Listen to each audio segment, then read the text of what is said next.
So we've been putting out this invitation for Omen Days, not for specific predictions, but for patterns and orienting ourselves. And it got me thinking a lot about patterns that we see in a collective sense and sort of what it looks like, I suppose, to look at the year ahead through the eyes of an oracle or as a psychic or intuitive person versus when I used to not identify that way and not live this way. And I would look at the year very differently, I would say. Because before I would forecast and try to sketch out and get in line everything in detail. But now it's more like a sensing of what is versus trying to force. And that shift has been really monumental for allowing my life to unfold in the most beautiful and brilliant of ways. I think I ought to do a video. I ought to do some social media or video content for you guys about what this last year has looked like because it is really amazing.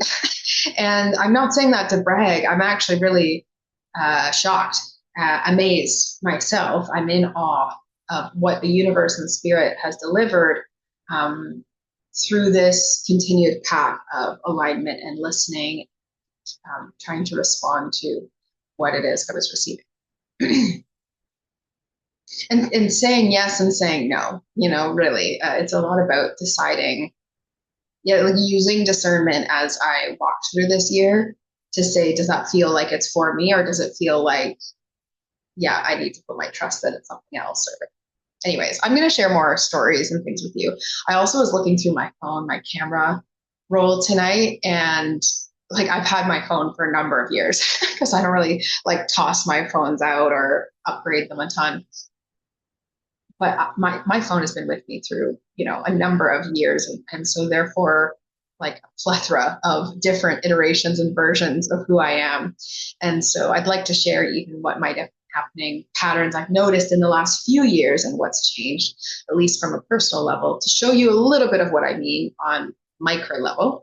But this video, I was kind of thinking of talking more at the macro level, the wider collective.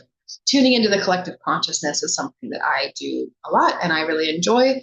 It's probably why I run OracleFest, because I think a lot more about like the wider impact that this type of thing can have, and therefore it's worth the effort. Whereas a lot of people are like, this is a lot of work. Why do you why do you do this?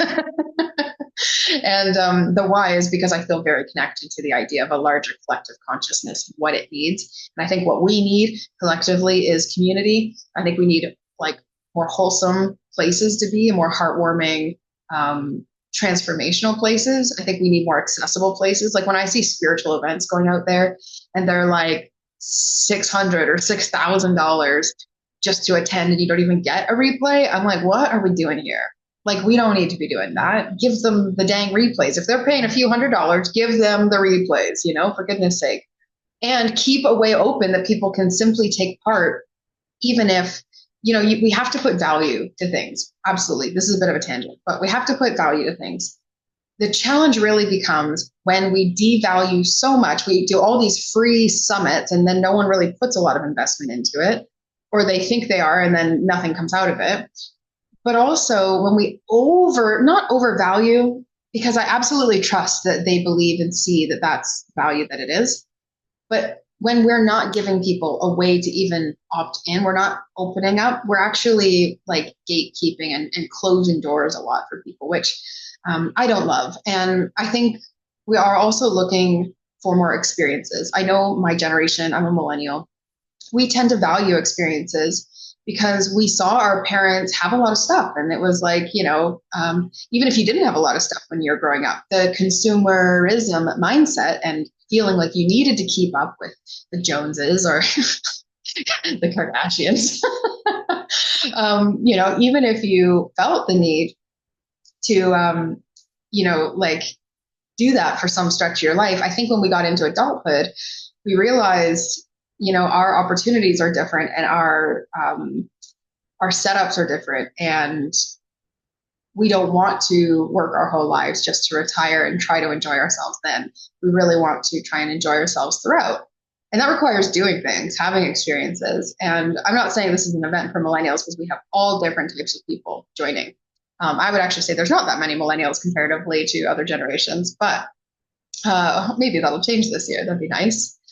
Okay, let me get back on track here. I do have notes.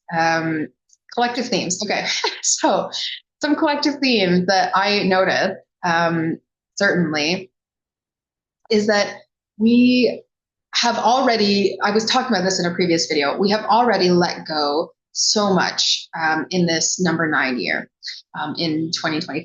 We're now in 2026. There's still going to be letting go of structures that no longer fit, because that is the first step. It's the shedding is still the first step. It's almost like you start a movie and you're in like decay and wreckage and you're wondering what's going to happen. It's setting up the world. This is the world that we're in.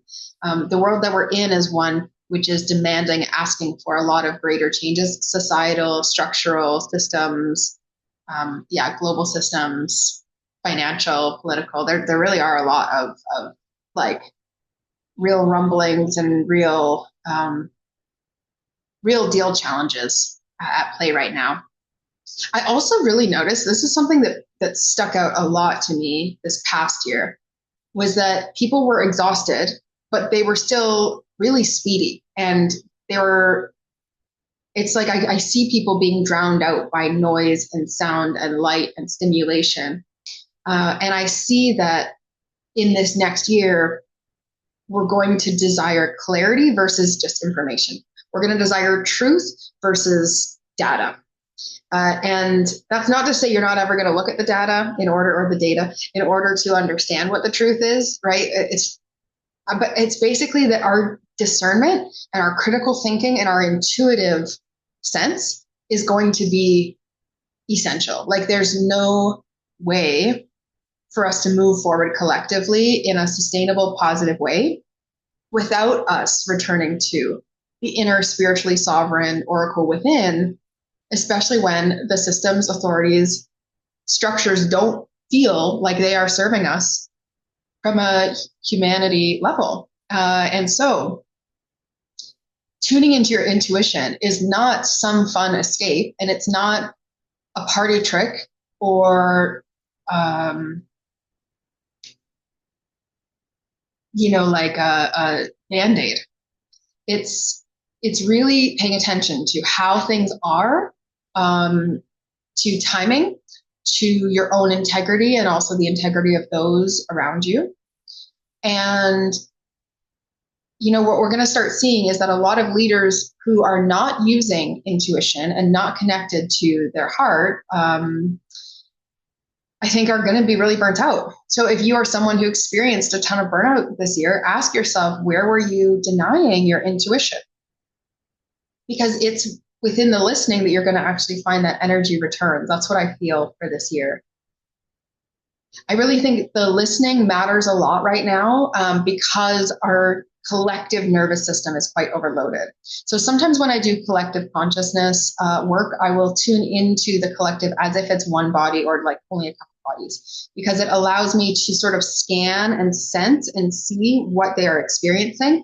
And I see so much electrical sparking energy around the nervous systems, and I see like fogging and blindfolds on for many, not for everyone, but for many. And so if people are feeling that way and walking through life, that's very scary. That's like, you could just walk straight into traffic and we don't know. Which is what I'm saying. Like if you're just speeding along, but you are not driving on the road, what are we doing? Right? Like all of your discernment is just going to collapse if you're not seeing, feeling, looking ahead.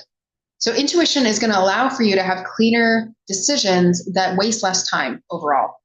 So what I'm noticing on a collective level, right? If you're looking at the year ahead through the eyes of myself, an oracle, perhaps yourself also as an oracle, is that people are seeking and yearning for clarity, and they are opening up to courage. I really believe a lot of first and big steps and big wins are going to happen this year for many, many, many people, especially many people who have felt like every year, the last few years, it's been difficult to get on top of, the the I don't know. I often see people like walking in molasses, and then it's like, why am I not moving fast?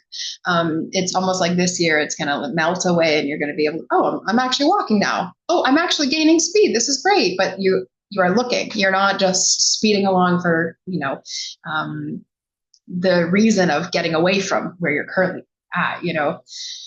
I also believe that we're going to be seeking more connection. And so one of the challenges with some of the events out there in the industry are that you have to like travel out to them, and it can be difficult to just do festivals and trips all year long. Or the online things are kind of removed. It's like there's the teacher and then you're over here and you don't really feel like you get to connect with anyone. And so OracleFest this next year, I'm endeavoring to change that, to shift that. We're going to have monthly events. We're going to have monthly workshops and podiums, different things happening as the year goes on. Not because I feel like we need to keep up a specific pace, but just because it feels better, doesn't it? To connect like once a month, twice a month with people, like having these circles, and then to also keep learning, growing, reflecting on what you experienced at the big Oracle Fest online. We are also bringing an in-person event, but I'll share more about that when we get closer to the date of Big Oracle Fest. But the majority of what we are doing is online so that we can connect, and not so that we can just be removed learning from the gurus. That's not the structure that we're doing here. And also, I feel like people are looking this year for like direction, but not answers. There's a lot more curiosity and a lot more openness, I feel like, to pursuing what's right for you. And I feel like OracleFest really does a good job of setting up an opportunity for that, because there are all these different speakers. There's workshops and panel discussions and live readings where you can ask questions and receive insights and wisdom back. There's sound healing. There's all these different ways to tune into your own intuition. So throughout that whole 4-day event, there are so many opportunities for you to just come, tune in, receive, and use it for yourself. Like, this is a tool for you, even though it is also for all of us.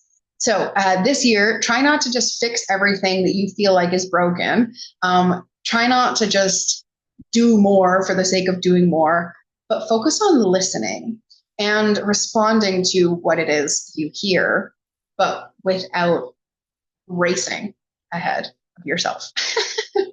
Okay, so that is some thinking about the collective consciousness and looking at the year ahead through the eyes of an oracle. If you enjoy this, if you enjoy listening to my voice, if you enjoy OracleFest things, or you enjoy oracles in general, or shamanic healing, or following crazy nomadic women who are just living their weirdo life, please make sure you subscribe and follow along. And I would love to see any and all of you who feel resonant in some chord with this event and what is happening. I would love to see you at OracleFest this year. And if you're just looking for an opportunity to work with me, I do have a few ways that people can work with me right now. They are shifting a lot as this year goes on, because I'm listening to my intuition, as we all ought to. So even if you're already listening, by the way, I really think OracleFest gives you this extra expansion time. It was so amazingly activating last year, and I've been following my intuition for a number of years. So it is not for beginners only, but beginners are very welcome, and you're going to have a spot no matter who you are. So hope to see you all there. Go and check the links below, and we will chat soon.